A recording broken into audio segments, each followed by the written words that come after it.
जगदम्बिकाय नमः। ओम नमः चंडिकाय। जन्मेजय बोले, हे ब्रह्मन, आपने अद्भुत कर्म करने वाले इंद्र का आख्यान कहा, जिसने उनके पदच्युत होने और दुख प्राप्त करने का विशेष रूप से वर्णन किया गया है, तथा जिसमें देवताओं की भी अधीश्वरी देवी भगवती की महिमा विस्तार से वर्णित हुई है। मुझे महान संदेह है कि महान तपस्वी इंद्र को देवाधिपति का जब पद प्राप्त होने पर भी दारुण दुख प्राप्त हुआ, 100 यज्ञ करने पर उन्होंने अतिश्रेष्ठ स्थान प्राप्त किया और देवताओं के स्वामी का पद प्राप्त करके भी वह अपने स्थान से कैसे च्युत हो गए। हे दयानिधि, इस सब का कारण सम्यक रूप से बतलाइए।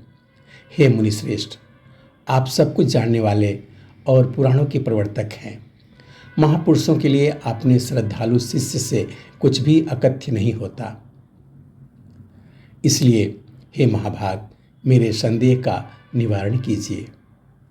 सूत जी बोले, तब राजा के ऐसा पूछने पर सत्यवती पुत्र वेदव्यास जी प्रसन्नतापूर्वक उनके प्रश्नों का क्रम से उत्तर देने लगे। व्यास जी ने कहा, हे नृपश्रेष्ठ, इसका अत्यंत अद्भुत कारण सुनो। श्रेष्ठ तत्वज्ञानियों ने संचित, वर्तमान और प्रारब्ध के भेद से कर्म की 3 गतियां बताई हैं। अनेक जन्मों का संचित प्राक्तन कर्म संचित कर्म कहा जाता है। फिर वे कर्म भी सात्विक, राजस और तामस 3 प्रकार के होते हैं। हे राजन, बहुत समय से संचित शुभ या अशुभ पुण्य कर्म पाप के रूप में अवश्य भोगने पड़ते हैं। हे राजन, बहुत समय के संचित शुभ या अशुभ कर्म पुण्य या पाप के रूप में अवश्य ही भोगने पड़ते हैं। जीवों के प्रत्येक जन्म के संचित कर्म बिना भोग किए करोड़ों कल्पों में भी नष्ट नहीं होते। जो कर्म किया जा रहा है उसे वर्तमान कहा जाता है। जीव देह प्राप्त कर शुभ या अशुभ कार्यों से प्रवृत्त रहता है। संचित कर्मों के कारण देह प्राप्त होने पर काल जीव को पुनः कर्म के लिए प्रेरित करता है। प्रारब्ध कर्म उसे जानना चाहिए जिसका भोग से क्षय हो जाता है। प्राणियों को यहाँ प्रारब्ध कर्म अवश्य भोगना पड़ता है, इसमें संदेह नहीं है। हे राजेंद्र, देवता, मनुष्य, असुर, यक्ष, गंधर्व और किन्नर, इन सभी को पूर्व काल में किए गए शुभ अशुभ कर्मों का फल भोगना पड़ता है। यह निश्चित है। हे महाराज, सबके देह धारण का कारण उनका कर्म ही होता है। कर्म के समाप्त हो जाने पर प्राणियों का जन्म लेना भी समाप्त हो जाता है, इसमें संदेह नहीं है। हे राजन, ब्रह्मा, विष्णु, रुद्र, इंद्र आदि देवता, दानव, यक्ष और गंधर्व ये सभी कर्म के वशीभूत हैं। अन्यथा जीव के सुख दुख में भोग का जो कारण रूप देह संबंध है वह कैसे होता। इसीलिए किसी काल विपाकस के योग से यथा समय अनेक जन्मों में किए हुए संचित कर्मों का प्रभाव प्रकट हो जाता है। उसी प्रारब्ध कर्म के बस में होकर ही मनुष्य पुण्य या पाप करता है। उसी कारण देवता आदि भी करते हैं। हे राजन, भगवान विष्णु के अंश से धर्मपुत्र नर और नारायण ही कृष्ण और अर्जुन के रूप में प्रकट हुए। मुनियों के द्वारा इस पौराणिक आख्यान का विवेचन किया गया है। जो अधिक वैभवशाली होता है उसे देवांश जानना चाहिए। जो ऋषि नहीं है वह काव्य की रचना नहीं कर सकता। जो रुद्र नहीं है वह रुद्र की अर्चना नहीं कर सकता।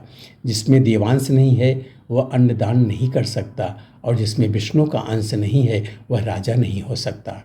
हे राजन, विष्णु, इंद्र, अग्नि, यम और कुबेर से प्रभुत्व, प्रभाव, कोप और पराक्रम प्राप्त करके ही निश्चित रूप से यह शरीर बनता है। इस संसार में जो कोई बलवान, भाग्यवान, भोगवान, विद्यावान या दानशील है उसे देवांश कहा जाता है। हे राजन, उसी प्रकार मैंने पांडवों को भी देवांश बताया था।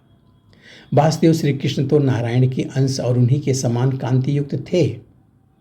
शरीरधारी सुख दुख प्राप्त करता रहता है।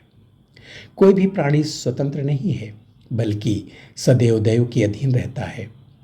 वह विवश होकर जन्म मरण दुख तथा सुख प्राप्त करता है। दैवशी पांडव बन गए और पुनः उन्होंने अपना राज्य प्राप्त किया।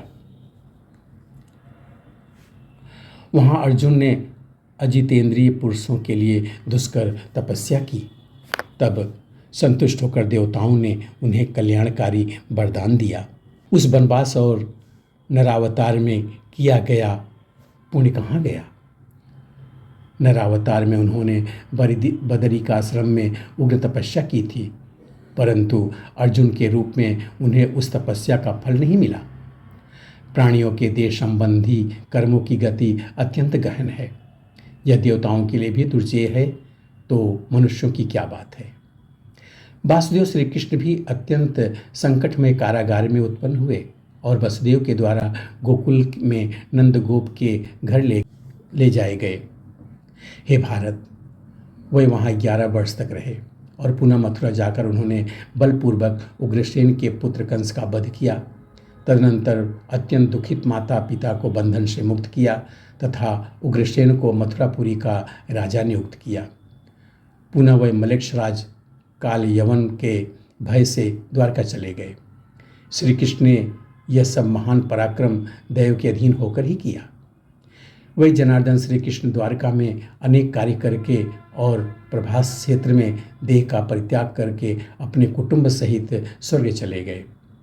विप्रशाप के कारण समस्त यादवगण पुत्रों पौत्रों मित्रों भाइयों और बहनों सहित प्रभास क्षेत्र में नष्ट हो गए और वासुदेव श्री कृष्ण भी व्याधि के बाण से निधन को प्राप्त हुए। हे राजन, इस प्रकार मैंने आपसे कर्म की गहन गति का वर्णन कर दिया है। यहाँ पे 6ठे अध्याय का 10वां अध्याय पूरा होता है। बोलो सच्चे दरबार की जय।